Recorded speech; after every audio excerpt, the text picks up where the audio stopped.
জুবিন গাৰ্গৰ এই সমাধি ক্ষেত্ৰখন স্থান নিৰ্বাচন কৰোঁতে মই নাই বুলি ইয়াতে 15-বাৰতকৈ বেছি আহিছোঁ আৰু এই স্থানখনতে জুবিনৰ শেষকৃত্য বা অন্তিম যাত্ৰা হওক তাৰো ব্যৱস্থা কৰিবৰ কাৰণে আমি ইয়াত আছিলোঁ।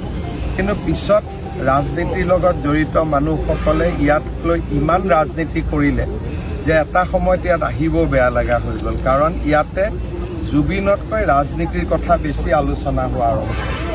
আৰু মই জানিছিলোঁ যে ইলেকশ্যন হোৱাৰ পিছত লাহে লাহে ৰাজনীতি শেষ হ'ব আৰু জুবিনৰ যি আচল যিটো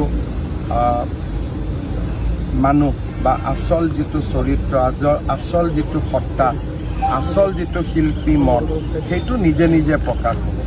আৰু আজি মই অনুভৱ কৰোঁ যে লাহে লাহে মানুহে জুবিনৰ স্মৃতি কেনেকৈ জীয়াই ৰাখিম, সংগীত কেনেকৈ জীয়াই ৰাখিম, তেওঁৰ অৱদানসমূহক কেনেকৈ জীয়াই ৰাখিম, মানুহে তাৰ বিষয়ে আলোচনা কৰিব। ৰাজনীতি শেষ হ'ল আৰু মই ভাবোঁ যে ভৱিষ্যতেও যাতে জুবিনক লৈ মানুহে ৰাজনীতি নকৰে, যাতে জুবিনৰ আচল সত্তাটো জীয়াই থাকিব পাৰে।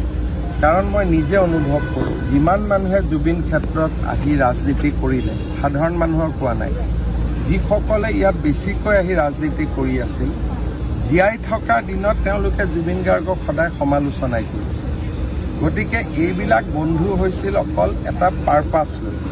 কিন্তু আমাৰ কাৰণে জুবিন অতীততো আছিল, বৰ্তমানো আছে, ভৱিষ্যতেও আমাৰ কাৰণে তেনেকৈ থাকিব, যেনেকৈ আমি জুবিনক পাইছোঁ। নিৰ্বাচনৰ পিছত তেওঁলোক অহা নাই, অহা নাহাটোত মই কোৱা নাই, কিন্তু যিটো নিৰ্বাচনৰ পুলিং বুথত জুবিন গাৰ্গৰ ফটো লগাই দিয়া, পাৰ্টি অফিচত জুবিন গাৰ্গৰ ফটো লগাই দিয়া, এইবিলাক মানুহে নিবিচাৰে।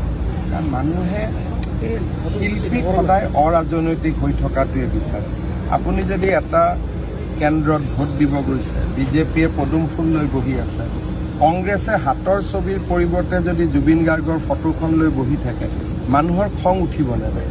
আৰু জুবিনক লৈ ৰাজনীতি কৰাৰ কাৰণে মই ভাবোঁ যে অতি কমেও প্ৰত্যেকটো সমষ্টিত আমি 20% ভোট বেছি পাইছোঁ। কাৰণ যিমান জুবিনৰ ফেন আছিলে সকলোৱে হয়তো নিউট্ৰেল থাকিলে কংগ্ৰেছকো দিলেহেঁতেন, বিজেপিকো দিলেহেঁতেন। কিন্তু যেতিয়া জুবিনৰ ফটোখন লৈ পুলিং বুথত ৰাজনীতি কৰা দেখিলে, মই ভাবোঁ যে শেষ মুহূৰ্তত আমাৰ 20%, 15%, 30% ভোট আমাৰ ফালে যোগ হৈছে। কাৰণ বিজেপিয়ে এটা স্পষ্ট সিদ্ধান্ত লৈছিল যে আমি জুবিনক লৈ ৰাজনীতি নকৰোঁ।